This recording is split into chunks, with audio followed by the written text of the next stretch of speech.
I did everything my best friend asked for her wedding, but when I cut my hair for health reasons, she kicked me out of the bridal party and said I was disrespecting her vision. My best friend is getting married this June and I am one of the bridesmaids. Her bridesmaid trip is set for the end of May in Chicago. We will be driving there and it's over 4 days. However, I don't want to attend the trip anymore. We have booked the Airbnb, which was $176 per person, and I paid my portion.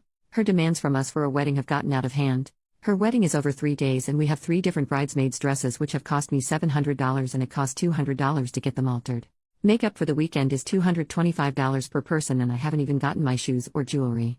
Not to mention she is requiring us to have certain hairstyles which would require hair extensions which would cost me at least $200. Financially, this is becoming too much for me. I know I agreed to be her bridesmaid and I will fulfill my duties during the wedding, however going to Chicago and spending all that money is something I am no longer willing or able to do. I won't be asking back my portion of the Airbnb because that was my contribution I made willingly. I have yet to tell her that I won't be going to Chicago, but am I the jerk for not going? Up until now I have attended and participated in every way as a bridesmaid and been there when she needs me, but the trip is too much. OP makes a new post, 4 months later. Am I wrong for taking my friend to court after she kicked me out of the bridal party for cutting my hair? For my friend's 3-day wedding, I had to buy 3 different dresses, including alterations, and specific shoes which totaled over $700. She also wanted specific hairstyles for each day. Unfortunately, starting in March my hair started to deteriorate. Due to health reasons my hair was falling out in chunks, and in May I made the difficult decision to cut my hair. I told the bride about my decision 2 weeks before the wedding and she didn't say anything bad. The following week, she came over to my house and when she was about to leave, she brought up that she was concerned about my haircut and I told her it would look good even though I wouldn't be in uniform with the other bridesmaids. The following day I received this message. After our recent conversations, I'd like to remind you of my boundaries. I've been very accommodating and graceful, but I can't allow you to disrespect me. As you know, my wedding has been something I've dreamt of for many years. Husband, and I have invested a lot of money into the video and photos of this day, and as we reflect on this day and the further we want to see our vision reflected in the memories. Since I asked each of you to be bridesmaids in 2019, I've been very clearly and very communicative in my request. The timing of your decision to cut your hair and not income in advance is very upsetting to me. I would have felt respected if you had communicated with me more than a week prior to the wedding, so we could have worked together to find a collaborative solution. Your inconsistencies have concerned me, and while I sympathize with your health concerns, I'm not willing to compromise my vision to accommodate you or anyone else, when you have informed me in advance and we could have found a better solution. Since this is something you can no longer fully commit to, I need you to please step down from participating in my wedding. This was 3 days before the wedding. I immediately sent her and her husband an invoice asking them to reimburse me for the dresses and shoes. Keeping in mind that one of the dresses is still in her possession even though I paid for it. Neither of them replied, and so I decided to take it to court. I was told I was inconsistent and selfish after I spent the past 2 weeks helping her plan the wedding shower. I worked with another bridesmaid to surprise her with a bridal shower after our bachelorette trip had to be cancelled. I spent hours helping her out with wedding details. When she asked me to help her tone up before the wedding, I sent her a personalized workout program and even went with her to the gym to show her the ropes.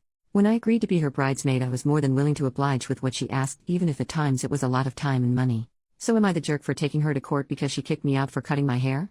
Relevant comments. Commenter: since when is cutting your own hair crossing someone's boundaries? Feels like she wants her bridesmaids to be carbon copies of each other. This girl is going to be a real pickle for her husband. Gonna suck to be him. Good luck on the lawsuit. Make sure you add up everything you've spent towards this wedding. OP, she's definitely a handful.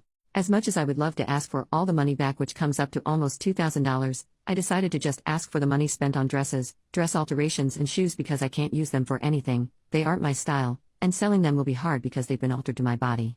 Commenter number 2. Is your hair much shorter as you said in a comment, or did you buzz your head completely? Are we talking pixie cut or military? Either way, I don't think you're the jerk, but I understand your friend not wanting a literally bald bridesmaid. It's extremely materialistic of her to appreciate looks over your feelings, but if that is who she is, then don't be surprised if she doesn't want a single bald head standing out in her wedding photos. She doesn't care about you. OP, nope, I'm not bald. It's more of a tapered cut. For info, I am black and have coarse hair. Update: 1 year later, this has been a long time coming. I've had a lot of people reach out to me asking what the results of the case have been. Unfortunately, I could no longer post comments on my previous post as well. I figured I would wait until everything was done to update everyone all at once. In December 2021, I got the notification that a court date had been set for February 7, 2022. It would be virtual, and since it's small claims, we would represent ourselves. I began gathering my evidence and created a virtual file which I shared with the court and her 7 days before the hearing. On the day, she did show up. We were given the chance to settle, but that was unsuccessful.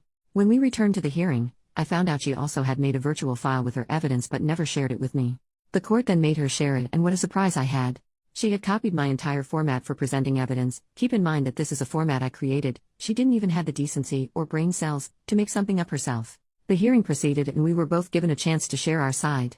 I won't go into the details of it, but it took probably 10 to 15 minutes. In my state they do not give you the verdict right away, and it can take up to 90 days. And so, I waited, and waited, and waited. Then yesterday, May 5th, almost 90 days after, I got a verdict. I won. She has been ordered to pay me the total of $808.94 for the dresses and shoes. I have to return 2 dresses and shoes I have to her.